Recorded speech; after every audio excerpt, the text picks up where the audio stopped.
ஆண்டவர் பெயரால் வருகிறவர் போற்ற பெருக. வரவிருக்கும் நம் தந்தை தாவீதின் அரசு போற்ற பெருக.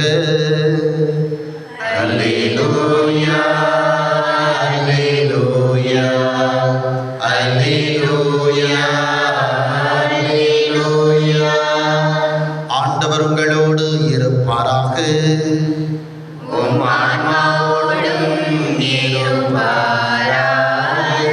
லூக்கா எழுதிய தூய நற்செய்தியிலிருந்து வாசகம்.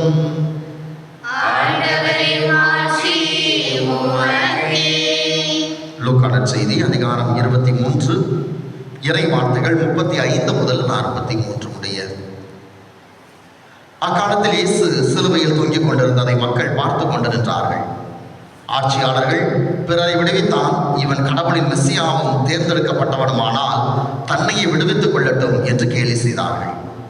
படை வீரர் அவரிடம் வந்து புளித்த திராட்சை ரசத்தை கொடுத்து, நீ யூதர்களின் அரசனானால் உன்னை காப்பாற்றிக்கொள் என்று எள்ளி நகையாடினர்.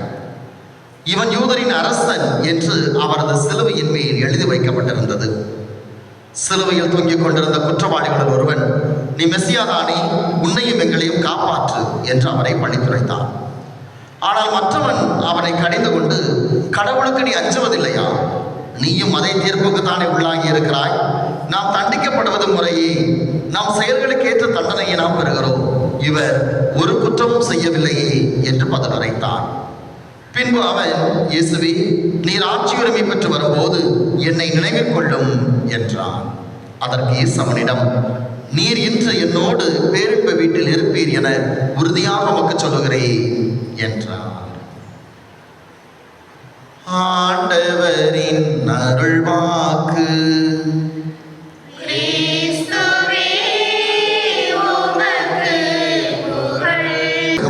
அன்புக்குரியவர்களே, இன்று தாய் திருச்சபையோடு இணைந்து நாம் கிறிஸ்து அரசர் பெருவிழாவை கொண்டாடுகிறோம்.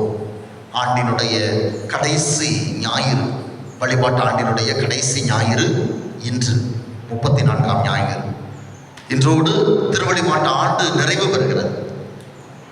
நாம் திருவழிபாட்டை 3 ஆண்டுகளாக பிரித்திருக்கிறோம். தெரியும் நினைக்கிறேன், அப்படித்தானே?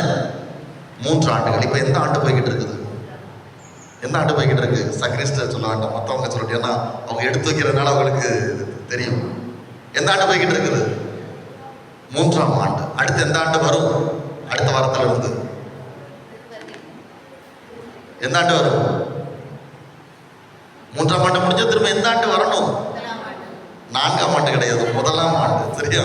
3 ஆண்டுகளாக திருச்சபை நம்முடைய வழிபாட்டை பிரித்திருக்கிறது. இந்த 3 ஆண்டுகளும் தொடர்ந்து மாறி மாறி வந்து கொண்டே இருக்கு. இந்த வழிபாட்டு ஆண்டினுடைய கடைசி ஞாயிறு கிறிஸ்து அரசர் பெருவிழாவாக திரு அவை கொண்டாடுகிறது. எதற்காக வழிபாட்டு ஆண்டுடைய கடைசி ஞாயிறு? கடந்த வாரம், இந்த வாரம் ஒவ்வொரு நாளும் வாசகங்களை நீங்கள் வாசித்தீர்கள் என்றால், எல்லா வாசகங்களுமே நம்முடைய இறுதி நாட்களை பற்றி பேசிக்கொண்டே இருக்கும். இந்த உலக முடிவை பற்றி பேசிக்கொண்டே இருக்கும்.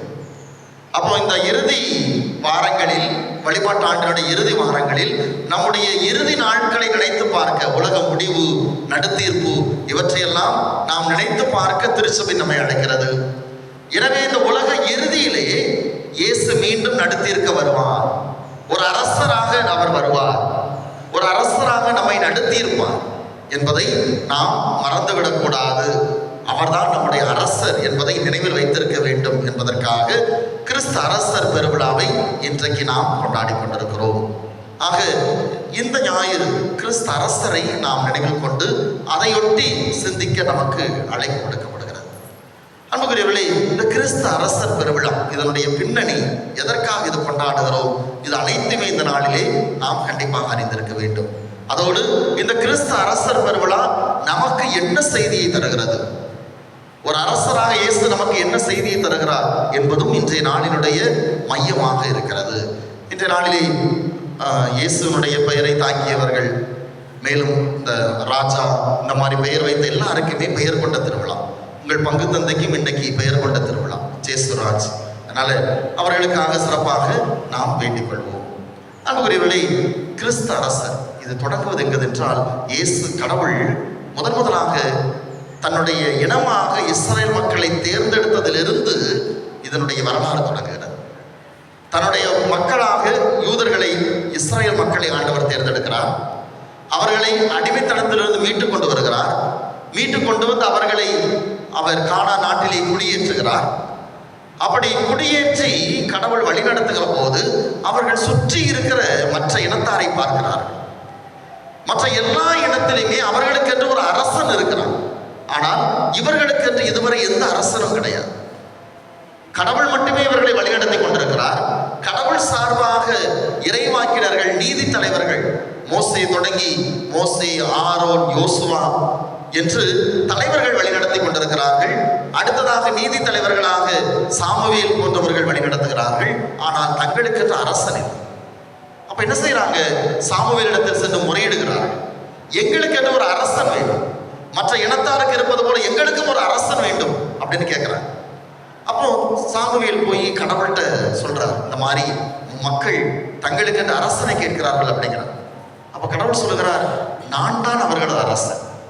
நான் அவர்களது அரசனாக இருக்கிற போதே அவர்கள் மனித அரசனை தேடுகிறார்களே, அது அவர்களுக்கு அழிவு கூட்டுப்படுத்தும் அப்படின்னு சொல்றாரு. ஆனா கேட்கவே இல்லை. அந்த மக்கள் கேட்கல. ஒரே பிடிவாதமாக எங்களுக்கு அரசன் வேண்டும் அப்படிங்கிறத உறுதியா இருக்கிறார். அப்ப கடவுள் என்ன செய்கிறார்? சாமுவேல் இடத்துல, சரி ஓகே, நீ அவர்களுக்கு ஒரு அரசனை அருள்பொழிவு செய் அப்படின்னு அனுப்பி வைக்கிறார். அப்படித்தான் முதலாக சாமுவேல் முதல் அரசனை அருள்பொழிவு செய்கிறார். யார் இஸ்ரேல் மக்களுடைய முதல் அரசன்? இஸ்ரேல் மக்களுடைய முதல் அரசன் யார்? யாரு? சத்தமா? சவுல். சவுல் தான் இஸ்ரேல் மக்களுடைய முதல் அரசனாக திருப்பொழிவு செய்யப்படுகிறார். அவரை தொடர்ந்து யார் வர்ற அரசனாக? தாவீது. இன்றைக்கு முதல் வாசகத்தில் வாசிக்க கேட்டோம். தாவீதை சாமுவேல் அரசனாக திருப்பொழிவு செய்கிறார். தாவீதுக்கு அடுத்து யார் வர அரசனா? சாலமோன். இப்படி இந்த அரசர்கள் தொடர்ந்து கொண்டே இருக்கிறார்கள். ஒரு கட்டத்தில் இந்த அரசர்கள் தொடர்ந்து வருகிற போது மக்களை அடிமைப்படுத்த ஆரம்பிக்கிறார்கள். அது போதாதென்று பக்கத்து நாடுகளிலிருந்து இங்கு வந்து போர் புரிந்து இவர்களை அடிமைகளாக, அரசனை கொன்றுவிட்டு அடிமைகளாக இவர்களை கொண்டு செல்கிறார்கள். இது மாறி மாறி நடந்து கொண்டே இருக்கிறது. முதலில் அசீரியர்கள் இவர்களை அடிமைப்படுத்தி கொண்டு செல்கிறார்கள். திருப்பி வர்றாங்க. கொஞ்சம் ஆண்டுகள் கழித்து பாபிலோனியர்கள் இவர்களை அடிமைகளாக கொண்டு செல்கிறார்கள். திரும்ப கொஞ்சம் ஆண்டு போகுது. இயேசு பிறந்து இயேசுடைய காலம் முழுவதுமே ரோமியர்கள் அவர்களை அடிமைகளாக வைத்திருக்கிறார்கள். இதையெல்லாம் பார்த்த இவங்களுக்கு வெறுத்து போயிருக்கு. கடைசியா எங்களுக்கு அரசனே வேண்டாம் சொல்லுவாங்க இல்லையா? சொல்லி திருந்தது ஒரு சிலதெல்லாம் பட்டாதான் புத்தி வருவாங்க இல்லையா? அந்த மாதிரி எங்களுக்கு அரசனே வேண்டாம். முன்னாடியே கடவுள் சொன்னார், நாங்க கேட்கல, எங்களுக்கு அரசரே வேண்டாம், கடவுளே எங்களுக்கு அரசராக வரட்டும், கடவுளே மெஸ்ஸியாவாக எங்களுக்கு வரட்டும், அவர் வந்து எங்களை ஆட்சி செய்யட்டும் என்று மெஸ்ஸியாவுக்காக காத்து கொண்டிருக்க ஆரம்பிக்கிறார். எனவேதான் இயேசு பிறக்கின்ற பொழுது அவருடைய பிறப்பு முன்னறிவிப்பாக கபிரியேல் தூதர் அன்னை மரியாளிடம் இயேசுடைய பிறப்பை முன்னறிவிக்கின்ற போதே இயேசுவை அரசராக அவர் முன்னறிவிக்கிறார். யாராவது வாசிங்க லூக்கான செய்தி முதல் அதிகாரம் 32-33 இறைவார்த்தை. லூக்கான செய்தி. அவர் பெரியவராய் இருப்பார், உன்னத கடவுளின் மகன் எனப்படுவார், அவருடைய தந்தை தாவீதின் அரியணையில். தாவீதின் அரியணைனா தாவீதினுடைய அரசவையில் அவருக்கு அளிப்பார். அவர் யாக்கோபின் குடும்பத்தின் மீது, யாக்கோபின் குடும்பம் என்றால் முழுக்க முழுக்க இஸ்ராயல் குடும்பம், இஸ்ராயலர் மீது என்றென்றும் ஆட்சி செய்வார்.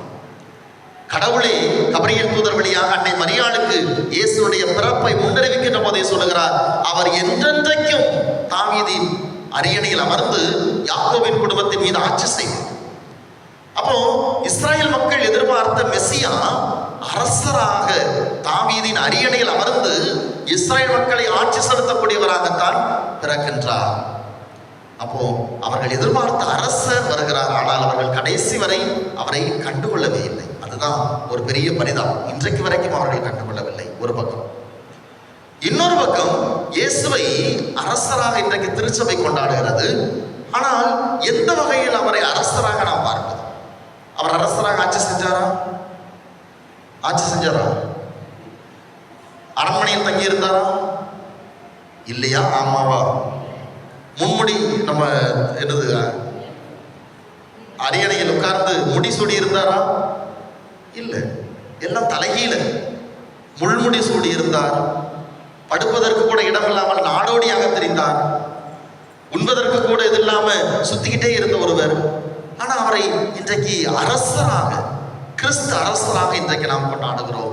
இது எந்த வகையில் நியாயமாக இருக்க முடியும்? உண்மையில் இந்த திருவிழா சரியான திருவிழா தானா என்பது ஒரு கேள்வியாக முன்வைக்கப்படுகிறது. பிறக்கின்ற போதே அரசராக முன்னறிவிக்கப்பட்டு பிறந்தவர், ஆனால் வாழ்ந்த போது அரசருக்குரிய எந்த ஒரு அடையாளமும் இல்லாமல் வாழ்ந்தவர். ஆனால் அரசர் என்று இன்றைக்கு நாம் அறிக்கையிட்டுக் கொண்டிருக்கிறோம். அப்ப அவருடைய வாழ்க்கையை திரும்பி பார்க்கிற போது, இயேசுடைய வாழ்க்கையில் ஒரு சில இடங்களில் ஒரு சிலர் அவரை அரசராக முன்வைக்கிறார், ஆனால் இயேசு அதை ஏற்றுக்கொள்ளவில்லை. ஒரு சிலர் அவரை அரசராக முன்வைக்கிற போது அவர் இயேசு அதை ஏற்றுக்கொள்கிறார். அப்போ நாம் ஏற்றுக்கொள்கிறோமோ ஏற்றுக்கொள்ளவில்லையோ, கிறிஸ்து அரசராக இருக்கிறார். ஆனால் அவர் யாருக்கு அரசராக இருக்கிறார் என்பதுதான் இன்றைக்கு நமக்கு முன்னால் வைக்கப்படுகிற கேள்வி. ஒரு சிலர் இயேசுவை அரசராக ஏற்றுக்கிட்டாரு, ஆனா ஒரு சிலர் சொல்லும் போது ஏற்றுக்கொள்ளவே இல்லை. அப்ப என்ன பிரச்சனை? யார்கிட்ட பிரச்சனை இருக்குது? நம்மிடம் தான் பிரச்சனை. அப்ப நாம எப்படி அவரை அரசராக ஏற்றுக்கொள்கிற போது அவர் நமக்கு அரசராக இருப்பார் என்பதுதான் இந்த பெருவிழா நமக்கு தருகிற செய்தியாக இருக்கிறது. இயேசு 5 அப்பத்தை 5000 பேருக்கு பழகுகிறார். வாஸ்தவம் தானே? அந்த நிகழ்ச்சி முடிஞ்ச உடனே மக்கள் கூட்டம் என்ன நினைக்கிறாங்க, என்ன சொல்றாங்க? ஞாபகம் இருக்கா? இருக்காது. அவ்வளவு பேருக்கு இயேசு உணவு கொடுத்த உடனே அந்த மக்கள் கூட்டம் இயேசுவை அரசராக்க வேண்டும் என்று அவரை கூட்டிட்டு அப்படி போறாங்க. இவ்வளவு பேருக்கு சாப்பாடு கொடுக்கிறார், இவர் தான் அரசர் அப்படின்னு அவரை அரசராக்கணும் அப்படியே கூட்டிட்டு போறாங்க. இயேசு என்ன செஞ்சார்? ஆஹா, நல்ல ஒரு சான்ஸ், நான் போய் அரசராயிரேன் அப்படின்ட்டு போனாரா? என்ன செஞ்சார்? என்ன செய்யறாரு? அவர்களிடையே நழுவி போய்விட்டார். கூட்டத்தோடு போய்கிட்டு இருக்கப்ப அவங்களுக்கே தெரியாம அந்த இடத்தை விட்டு நழுவி போயிடுறார். அப்ப அவர் அதை ஏற்றுக்கொள்ளவே இல்லை. அவ்வளவு பெரிய மக்கள் கூட்டம் அவரை அரசராக்கணும் முன்வைக்குது, ஆனால் இயேசு அதை ஏற்றுக்கொள்ளவே இல்லை. அதுதான் இயேசுனுடைய மனநிலையாக இருக்கிறார். அடுத்ததாக இயேசு எருசலேம் நகருக்கு தன்னுடைய கடைசி பாடுகளுக்காக வருகிறார். வருகிற போது தாவீதின் மகனுக்கு ஓசன்னா என்று ஒரு பெரிய மக்கள் கூட்டம் இயேசுவுக்காக புகழ் பாடுகிறது. தாவீதின் மகனுக்கு என்ன அர்த்தம்? தாவீது யாரு? அரசன். தாவீதின் மகன் என்றால் அவன் யார்? இளவரசன், அப்படிதானே? அப்போ இயேசுவை அரசராகத்தான் அந்த கூட்டம் வாழ்த்துகிறது. ஆனா அவர் அதை பெரிதாகவே எடுத்துக்கொள்ளவே இல்லை. அப்படியே கூட்டத்தோடு போய் தன்னுடைய பாடுகளுக்காக போய்விடுகிறார். மூன்றாவது, இயேசு விசாரணைக்காக முன்வைக்கிற போது பிலாத்து அவரிடத்தில் ஒரு கேள்வி கேட்கிறான். என்ன கேள்வி கேட்கிறான்? நீ யூதரின் அரசன். அதுக்கு இயேசு என்ன பதில் சொல்றார்? ஆமா அப்படிங்கிறாரா? என்ன சொல்றார்? அரசன் என்பது நீ சொல்லும் வார்த்தை, உண்மை எடுத்துரைப்பது எனது பணி, அதற்காகவே நான் இந்த உலகிற்கு வந்தேன். அப்போ பிலாத்து சொல்லும் போதும் இயேசு ஏற்றுக்கொள்ளவில்லை. மக்கள் கூட்டம் 5 அப்பத்தை பழகிய போது அவரை அரசராக நினைக்கிறாங்க, இயேசு ஏற்றுக்கொள்ளவில்லை. ஓசன்னா பாடிக்கொண்டு இயேசுவை கூட்டம் கூட்டிட்டு வருது, அவர் அதை ஏற்றுக்கொள்ளவில்லை. பிலாத்து கேட்கிறான், அந்த நேரத்தில் இயேசு ஏற்றுக்கொள்ளவில்லை. ஆனால் இன்னும் ஒரு சில இடங்களில் தன்னை அரசனாக மற்றவர்கள் அங்கீகரிக்கிற போது அதை மறைமுகமாக இயேசு ஏற்றுக்கொள்கிறார். அதுதான் இன்றைக்கு நமக்கான செய்தி. அவர்களது மனநிலை, அவர்களது செயல்பாடு இயேசுவை அரசராக அவர்கள் உயர்த்துகிற போது அவர் நான் உங்களின் அரசன் என்பதை அவர் ஏற்றுக்கொள்கிறார். இன்றைக்கு நாம் அந்த மனிதர்களைப் போல இருக்கத்தான் அழைக்கப்பட்டிருக்கிறோம். முதலாவதாக, இயேசு பிறந்தவுடன் அவரை பார்ப்பதற்காக கீழ்த்திசையிலிருந்து 3 அரசர்கள் அவரை பார்க்க வருகிறார். நேரம் அவங்க யார்கிட்ட போறாங்க? ஏரோதுட்ட போறாங்க, அப்படிதானே? ஏரோதுட்ட போய் என்ன கேட்கிறாங்க? என்ன கேட்கிறாங்க? இஸ்ரேலின் அரசராக பிறந்தவர் எங்கே? அந்த கேள்வியை தான் முன்வைக்கிறான். உனக்கு தூக்கி வாரி போடுது. நான் அரசன் இருக்கிறப்ப இன்னொரு அரசன். அப்ப அவங்களை கூப்பிட்டு எல்லாம் பேசி எடுத்து நீங்க போய் பாருங்க, பார்த்துட்டு திரும்பி என்கிட்ட வந்து சொல்லுங்க அப்படிங்கிறான். அவரை கொல்லணும் அப்படிங்கிறதுக்காக இவங்க போறாங்க. 3 அரசர்களும் சென்று குழந்தை இயேசுவை கண்டு தெண்டனிட்டு வணங்குகிறார்கள். ஒரு அரசன் யாரை தெண்டனிட்டு வணங்க முடியும்? யார் வணங்குவான்? லாஜிக்கா ஒரு அரசன் இருக்கிறான், அவன் இன்னொருவரை திட்டமிட்டு வணங்குறான். அவர் யாராக இருந்தால் வணங்க முடியும்? அவர் பேரரசனாக இருக்க வேண்டும். இந்த அரசனுக்கெல்லாம் அரசனாக இருப்பவரை மட்டும்தான் திட்டமிட்டு வணங்க முடியும். இந்த 3 பேரும் இயேசுவை திட்டமிட்டு வணங்குவதன் வழியாக அவர் அரசர்களுக்கெல்லாம் அரசர் என்பதை அவர்கள் அங்கு காட்டுகிறார். அதோடு நிற்கவில்லை, அவர்கள் திரும்பி செல்கிற போது அவர்கள் சென்ற இடத்திற்கு திரும்பி செல்லவே இல்லை. இதுதான் இன்றைக்கு இயேசு அவர்கள் அரசராக இயேசு ஏற்றுக்கொண்டதற்கான ஒரு அடையாளம். ஒரு தலைவனுக்கு, ஒரு அரசனுக்கு இருக்க வேண்டிய அடிப்படையான முதல் பண்பு சமரசம் செய்து கொள்ளக்கூடாது. எதனோடும் சமரசம் செய்து கொள்ளக்கூடாது. இந்த 3 பேருமே முதலிலே தெரியாம வந்தாங்க. ஆனால் அவர்களுக்கு அறிவுறுத்தப்பட்டது, தூதர்கள் வழியாக அறிவுறுத்தப்பட்டவுடன் எதை கண்டும் பயப்படாமல் அவர்கள் ஏரோதிடம் திரும்பி செல்லவில்லை. அப்போ உண்மையை கண்டுகொண்டவுடன் பொய்யோடு அவர்கள் சமரசம் செய்து கொள்ளவே இல்லை. ஏரோதனுடைய பொய்யோடு சமரசம் செய்து கொள்ளவில்லை. இங்கு வாழ்வை கண்டவுடன், வாழ்வை தொட்டவுடன், இங்கு சாவை, ஏரோது அந்த அழிவை அவர்கள் அதோடு சமரசம் செய்து கொள்ளவே. அப்போ இன்றைக்கு அந்த 3 ஞானிகள் அல்லது 3 அரசர்கள் கற்றுத்தருகிற அடிப்படை பாடம், எவன் ஒருவன் எதனோடும் சமரசம் செய்து கொள்ளாதவனாக இருக்கிறானோ அவன்தான் ஒரு தலைவனாக இருக்க முடியும், ஒரு அரசனாக இருக்க முடியும், கிறிஸ்துவை அரசராக ஏற்றுக்கொள்ள முடியும். இன்றைக்கு நம்முடைய தலைவர்கள் எப்படி இருக்கிறார்கள்? சமரசம் செய்யாத தலைவர்கள் இன்றைக்கு கிடைப்பது என்பது மிக மிக அரிதாக இருக்கிறது. ஏதாவது ஒரு விஷயத்தோடு சமரசம் செய்துதான் போக வேண்டியிருக்கு. சரின்னா சரி, தப்புன்னா தப்பு. நிற்க முடியுதா ஒரு தலைவனால? நீயே வேணும்னு தான் போக வேண்டியிருக்கு. அது தெளிவாக சொல்லிடுறாங்களே, அரசியல்ல நிரந்தர நண்பனும் கிடையாது, நிரந்தர எதிரியும் கிடையாதுன்னு சொல்லி அந்த சமாளிச்சு போகிற அந்த ஒரு தலைவர்களை தான் நாம் பார்த்து கொண்டிருக்கிறோம். இயேசு ரொம்ப தெளிவாக சொல்லி இருக்கிறார், ஆம் என்றால் ஆம், இல்லை என்றால் இல்லை. அப்போ எந்த சூழ்நிலையிலும் பொய்யோடு உண்மை சமரசம் செய்யவே முடியாது. எந்த சூழ்நிலையிலும் சரி தவறோடு சமரசம் செய்யவே முடியாது. அப்போ இன்றைக்கு கிறிஸ்து எனக்கு அரசனாக இருக்க வேண்டும் என்றால் இந்த சமரசம் செய்யாத ஒரு மனிதனாக இன்றைக்கு நான் இருக்கிறேனா பார்த்துக்கலாம். அக்கறைக்கு அந்த காலில் ஒரு என்ன சொல்லுவாங்க, இங்க ஒரு காடு அங்க ஒரு காடு, அப்படி இல்லை. ஏதோ ஒரு பக்கம் தான், சரி என்றால் சரி, தவறு என்றால் தவறு. இந்த ஒரு வாழ்க்கை வாழுகிற போது கிறிஸ்து எனக்கு அரசராக இருக்க முடியும்.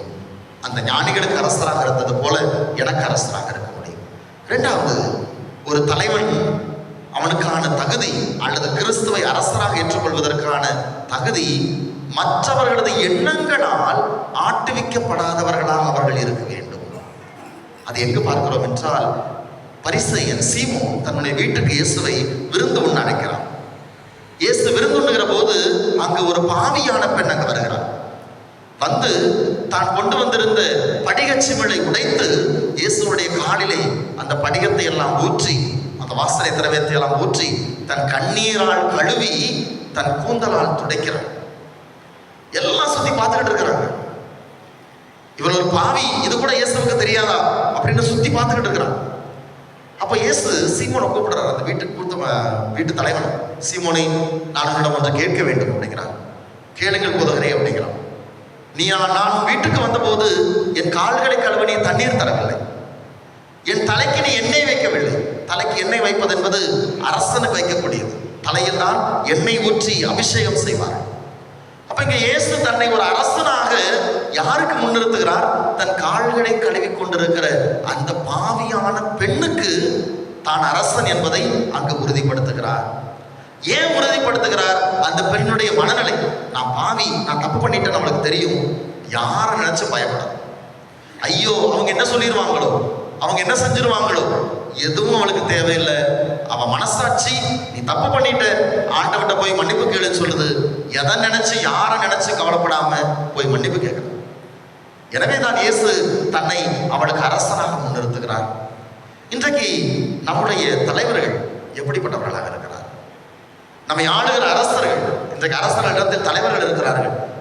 இப்படி அடுத்தவருடைய எண்ணங்களுக்கு ஆட்டுவிக்கப்படுபவர்களாக இருக்கிறார்களா? அப்படித்தான் இன்றைக்கு போய்கொண்டிருக்கிறது. இந்தியாவில் எந்த தலைவரை எடுத்தாலும் பணக்காரர்கள் என்ன நினைக்கிறார்களோ அதுதான் நடக்கும்.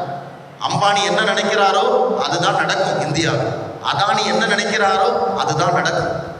எல்லா இடத்திலும் பணக்காரர்கள், பணம் படைத்தவர்கள், அதிகாரத்தில் இருப்பவர்கள் அவர்களது பொம்மையாக சொல்லுவாங்க இல்லையா, ஆட்டு வைக்கப்படுகிற பொம்மையாகத்தான் இன்றைக்கு தலைவர்கள் இருந்து கொண்டிருக்கிறார்கள்.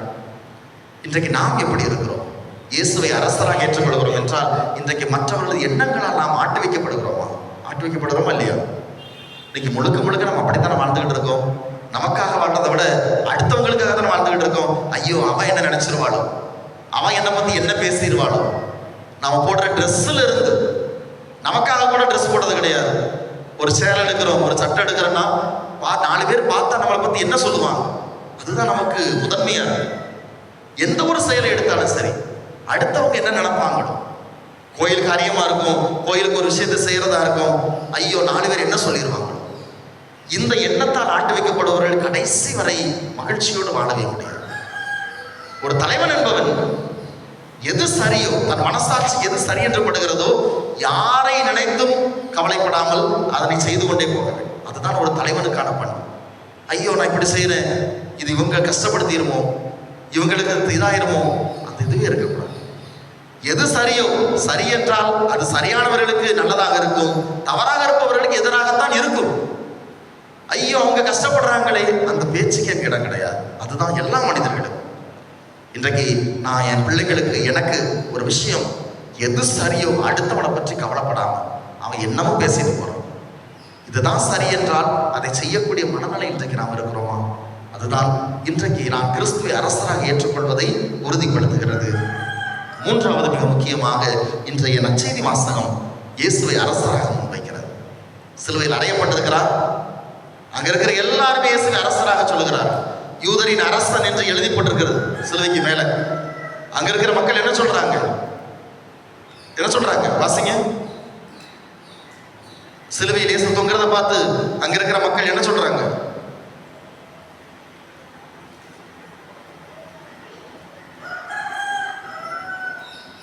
எடுங்க விவிலியத்தை, வெயிட்டா இருக்கும்.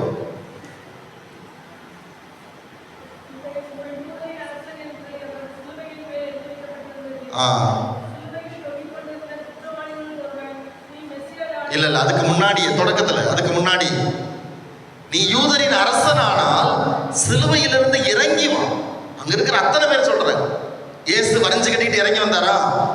நான் யூதரின் அரசன் தாண்டா, நீ என்னடா சொல்றதுன்னு இறங்கி வந்தாரா? இறங்கி வரல. அடுத்து ஒரு கள்ளன் சொல்றான், நீ மெசியான்னா உன்னையும் எங்களையும் காப்பாற்று. இயேசு பதில் பேசினாரா? பேசவே இல்லை, அமைதியா இருக்கிறார். ஆனா 3வது அந்த நல்ல கள்வன் பேசுகிறான். பக்கத்தில் இருக்கிற கள்ளனை கடிந்து கொள்கிறான். அமைதியா, நீயும் நானும் தண்டிக்கப்பட்டிருக்கிறோம் என்றால் அது முறை, நாம் தவறு செய்திருக்கிறோம், தண்டிக்கப்பட்டிருக்கிறோம். ஆனால் இவர் ஒரு குற்றமும் செய்யாது அப்படின்னு கடிந்து கொள்கிறவன் இயேசுவிடத்துல அவனும் அரசனாகத்தான் முன்வைக்கிறான். ஆண்டவரே, நீர் ஆட்சி உரிமையோடு வருகிற போது என்னை நினைவில் கொள். ஆனா அப்ப இயேசு மௌனமா இருக்கிற என்ன சொல்லுகிறார்? இன்றே நீ என்னோடு பேரின்ப வீட்டில் இருப்பாய். அப்ப இயேசுனுடைய மனநிலை பாருங்க. மக்கள் கூட்டம் சொல்லுது நீர் அரசன் என்று, ஆனால் ஏற்றுக்கொள்ளவில்லை. ஒரு பக்கம் இருக்கிற கள்ளன் சொல்றான், நீ மெசியான்னா உன்னையும் என்னையும் காப்பாற்றுன்னு. இயேசு எதுவுமே பேசல. ஆனா இன்னொருவன் பேசுகிற போது பதில் பேசுகிறார், ஏற்றுக்கொள்கிறார். எதனால் ஏற்றுக்கொள்கிறார்? அந்த கள்வனுடைய மனநிலை.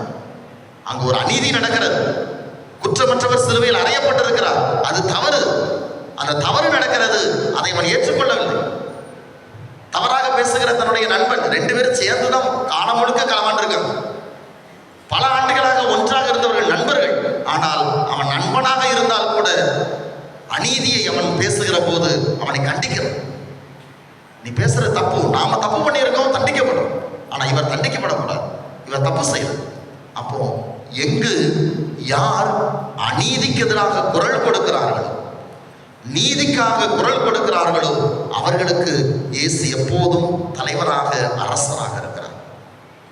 அப்ப இன்றைக்கு நமக்கு அந்த ஒரு மனநிலை இருக்கிறதா? என் கண்ணு முன்னாடி ஒரு தப்பு நடக்கிறப்ப துணிச்சலா என்னால தட்டி கேட்க முடிகிறதா? இது தப்பு, யாரா இருந்தாலும் சரி. ஆனா இன்னைக்கு நம்ம பல நேரத்துல எனக்கு பிடிக்காதவன்னா வேகமா சொல்லணும் தப்புன்னு. எனக்கு பிடிச்சவன், என் குடும்பத்தில் இருக்கிறவன், என் நண்பன், என் சொந்தக்காரன்னா சமாளிக்கிறோம், நியாயப்படுத்தும். இந்த மனநிலை ஒருபோதும் இயேசுவை அரசராக நமக்கு முன்வைக்காது. அப்ப இந்த 3 பேரும் நமக்கு கற்றுத்தருகிற பாடம். 3 ஞானிகளைப் போல எதற்கும் சமரசம் செய்து கொள்ளாமல் எது சரியோ, எது உண்மையோ, எது நீதியோ அதன் பக்கம் நிற்கக்கூடியவர்களாக நாம் இருக்கிற போது நாம் கிறிஸ்துவை அரசராக ஏற்றுக்கொள்கிறோம். அடுத்ததாக, இந்த பாவியான பெண் யாரை பற்றியும் கவலைப்படாமல் தனக்கு எது சரி என்று தெரிந்ததோ அதை துணிச்சலாக செய்தது போல நாம் அடுத்தவர்களது எண்ணங்களை, அடுத்தவர்களது புரணிகளை பற்றி கவலைப்படாமல் துணிச்சலோடு எது சரியானதோ, எது நல்லதோ அதை செய்கிற போது, இந்த நல்ல கல்வனை போல கண்ணுக்கு முன்னால் அநீதி நடக்கிற போது, தப்பு நடக்கிற போது துணிச்சலோடு அதை தட்டி கேட்கிற போது, கிறிஸ்து எனக்கு அரசராக இருக்கிறார், நான் கிறிஸ்து அரசருடைய குடிமகனாக இருக்கிறேன். எனவே அதற்கான வரத்தை ஆண்டவரிடத்தில் கேட்போம். கிறிஸ்து அரசரே, உம்முடைய பிள்ளைகளாக நாங்கள் இந்த பண்புகளை கொண்டிருக்க செய்யும். சமரசம் செய்யாதவர்களாக, அடுத்தவன் என்ன நினைப்பான் நினைச்சு வாழ்ந்துகிட்டு இருக்காம, என் மனசாட்சி எது சரியோ அதன்படி வாழக்கூடியவர்களாக, என் கண்ணு முன்னாடி ஒரு தப்பு நடக்கிறப்ப தட்டி கேட்கக்கூடிய துணிச்சலோடு இருக்க எனக்கு அருள் தாரும் என்று கேட்போம். இறைவன் நம்மை வழி நடத்துவார். அனைவரும் எழுந்து நின்று நம்முடைய நம்பிக்கை அறிக்கையிடுவோம்.